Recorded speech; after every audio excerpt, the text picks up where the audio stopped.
사회적 거리두기가 2단계로 완화됐지만 코로나19 확진자가 지역에서 꾸준히 발생하고 있는데요.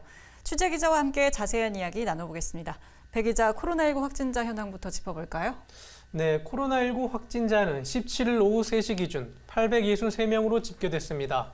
전날보다 4명이 증가했는데요. 지역별로 살펴보면 계양구 2명, 연수구와 미추홀구가 각각 1명씩입니다.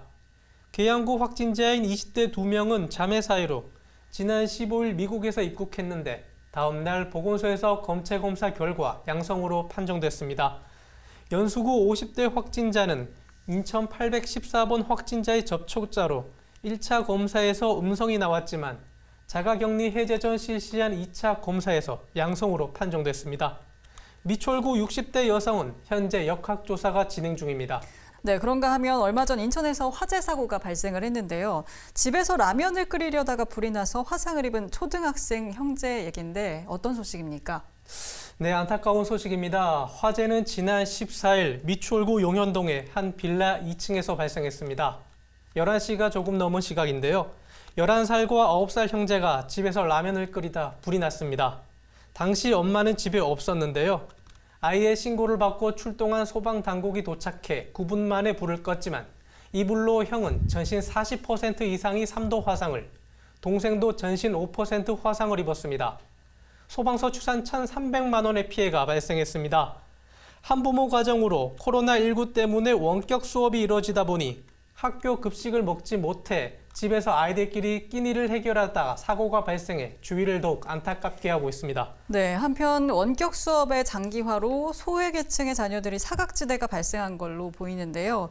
인천시와 교육청이 이에 대한 대책 마련에 나섰다고 합니다. 어떤 내용입니까?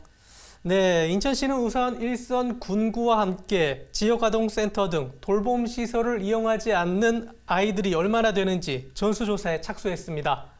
이번과 같은 위기 상황에 처한 가구가 생길 경우 관련 기관, 단체 등과 연계한 응급 대응팀을 가동해 신속한 조치와 지원이 이뤄질 수 있도록 한다는 방침입니다.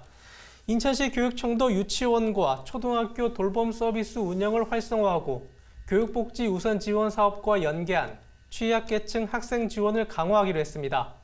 또한 현재 시행 중인 취약계층 학생 대상 원격 수업 기간 중 중식비 지원에 대해 취약계층 학생의 안전사고 발생 시 지속적인 치료와 학습, 정서적 지원에 나설 계획입니다. 한편 시와 교육청은 미추홀구 화재 사고로 크게 다친 초등학생 형제들을 지원하기 위해 초록어린이재단, 사회복지 공동모금회 등 각급 사회단체와도 공동 대응하기로 했습니다. 네, 배 기자 수고하셨습니다.